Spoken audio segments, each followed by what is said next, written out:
ডানে বামে করে প্রায় ঘন্টা দেড়েক ড্রাইভ করে আমাকে একটা রুমে নিয়ে গেল।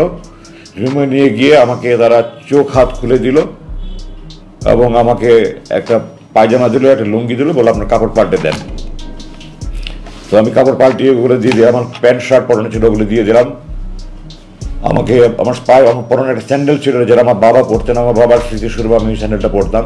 তারা আমাকে একটা স্যান্ডেল দিল, আমার স্যান্ডেলটা নিয়ে যেতে গেলে আমি স্যান্ডেল নিতে দিই না, আমি বলেছি না এটা আমার বাবার স্মৃতি, আমি এটা দেবো না। তারা অনেক জোরাজোরি করেছে, আমি বলছি না আপনারা দেবো না, আপনারা যা করতে পারেন, আমি আমার স্যান্ডেল দেবো না, এটা আমার বাবার স্মৃতি। তো শেষ পর্যন্ত তারা আমার স্যান্ডেল রাখতে দিয়েছে। আমি আমার মার সাথে খেতে বসেছিলাম। এই সময় সরকারের গুন্ডা বাহিনী, আমি গুন্ডা বাহিনী এই জন্যই বলছি যে আইন প্রয়োগকারী সংস্থার লোক ওয়ারেন্ট ছাড়া, মামলা ছাড়া, ওয়ারেন্ট ছাড়া উঠিয়ে নিয়ে যাওয়া মানেই গুন্ডারদের কাজ। সুতরাং যেই করুক না কেন সে গুন্ডা, এবং এটা করেছে সরকার, যেই বাহিনী হোক সরকারি গুন্ডা বাহিনী।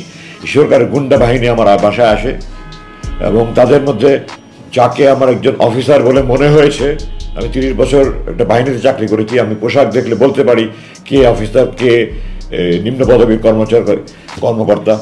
তো যাকে আমার অফিসার বলে মনে হয়েছে সে আমার সাথে অত্যন্ত দুর্ব্যবহার করেছে, আমাকে তুই করে কথা বলেছে, আমার সাথে চরম দুর্ব্যবহার করেছে।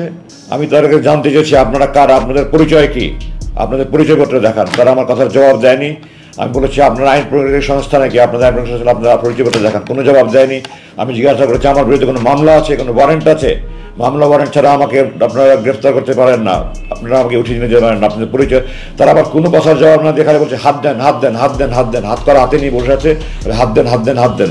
এবং এই পর্যায়ে দ্যাট অফিসার একটা অসভ্য, তার পারিবারিক কোনো শিক্ষা আছে বলে আমি মনে করি না, কোনো ভদ্রলোকের মানুষ এরকম করতে পারে না। আমার মতো একজন ব্রিগেডিয়ার জেনারেলকে সে তুই তাকারি করে কথা বলেছে, সে মানে খালি আমার গায়ে হাত তুলে নিয়ে বাকি এমন দুর্ব্যবহার করেছে। এবং শেষ পর্যন্ত আমি আমার সম্মান বাঁচানোর জন্য আমি হাত উঠিয়ে দিচ্ছি, না হলে তারা আমার গায়ে হাত উঠিয়ে দিত। আমি হাত দিয়েছি, হাত বেঁধেছে, আমার চোখ বেঁধেছে, চোখ বেঁধে আমাকে নিচে গাড়িতে গিয়ে উঠিয়েছে, মাইক্রোবাসে নিয়ে উঠিয়েছে। এবং তখন পর্যন্ত আমি বলছি বারবার যে আমি সাবেক ব্রিগেডিয়ার জেনারেল, আমার জানার অধিকার আছে আপনারা কারা কারণ নিচ্ছেন। তখন আমাকে তুই তাকারি করে কথা বলেছে, তোর সেনাবাহিনী, তোর এটা সেটা এইভাবে কথা বলেছে আমাকে। তারপরে গাড়িতে নিয়ে আমাকে মুখোশ পরিয়েছে। তারপরে তারা আমাকে বাড়ি থেকে নিয়ে গেল। এখন আমি ফিরে এসে আরও যা জানতে পারছি সেটা হলো তারা আমার স্ত্রীর সাথে চরম দুর্ব্যবহার করেছে, তাকেও তারা উঠিয়ে নিয়ে যেতে চেয়েছিল এবং তার সাথে চরম দুর্ব্যবহার করেছে। তাকে এক পর্যায়ে গায়ে হাত দেওয়ার মতো অবস্থা হয়েছিল। সে আমার মার গায়ে হাত জোরে ধরে বলেছে আমি একা যাবো না, নিতে হলে আমার মাকেও নিতে হবে। তারপরে তারা আমার মাকে তাকে আর কিছু বলেনি, কিন্তু আমার বাসার যুবতী কাজের মেয়ে তার গায়ে হাত উঠিয়েছে। আমার বাসার যে দেখাশোনা করে আমাদের ম্যানেজার, তাকে মাঠে ফেলে তার বুকের উপরে লাফিয়েছে। বাসার যত সিকিউরিটি গার্ড ছিল, দারোয়ান ছিল, যত কর্ম ছিল, তাদেরকে নির্মমভাবে তারা নির্যাতন করেছে। আমার বাসা তছনছ করে তারা আলমারি বাক্স সব কিছু তারা ভেঙে চুড়ে, তারা মোবাইল, কম্পিউটার আর যা ইচ্ছা তাদের তারা নিয়ে গিয়েছে। আলমারি, স্টিল আলমারিও তারা ভেঙে ফেলেছে। এবং আমাদের বাসার রাস্তাটা 200 গজের গড়ির সামনে বন্ধ। মহল্লা কমিটি তারা সিসিটিভি দিয়ে আমাদের পুরো এলাকাটা কাভার করা আছে। তারা সিসি ক্যামেরাগুলি সব ভেঙে, যেখানে রেকর্ডার আছে সেই বাসায় গিয়ে দরজা ভেঙে তারা রেকর্ডার নিয়ে গিয়েছে এবং সমস্ত এলাকার ত্রাসের সৃষ্টি করে তারা আমাকে নিয়ে চলে গেল। প্রায় আমার চোখ বাঁধা, মুখ বাঁধা, মুখে মুখোশ পরা, আমার তো জানার কোনো উপায় নেই আমাকে কোথায় নিয়ে যাচ্ছে। ডানে বামে করে প্রায় ঘন্টা দেড়েক ড্রাইভ করে আমাকে একটা রুমে নিয়ে গেল। রুমে নিয়ে গিয়ে আমাকে তারা চোখ হাত খুলে দিল এবং আমাকে একটা পায়জামা দিল, একটা লুঙ্গি দিল, বলে আপনার কাপড় পাল্টে দেন। তো আমি কাপড় পাল্টিয়ে ওগুলো দিয়ে দিই, আমার প্যান্ট শার্ট পরানো ছিল ওগুলো দিয়ে দিলাম। আমাকে আমার পায়ে আমার পরনে একটা স্যান্ডেল ছিল যেটা আমার বাবা পরতেন, আমার বাবার স্মৃতিস্বরূপ আমি স্যান্ডেলটা পরতাম।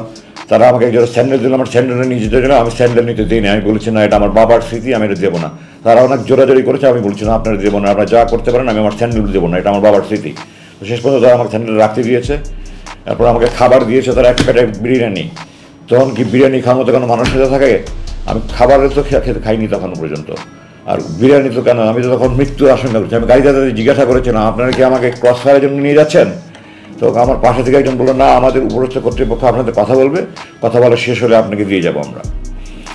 রাতে আমাকে দিয়ে গেল। আমি নামাজ আসায় আগে পড়েছিলাম। ভোর রাতের দিকে আমি টয়লেটে গিয়ে তাহাজ্জুদ ওযু করে সে তাহাজ্জুদ নামাজ পড়লাম, ফজর নামাজ পড়লাম। আমার রুম থেকে আমাকে টয়লেটে নিয়ে যাওয়ার পথে প্রায় 50 কদম যেতে হতো।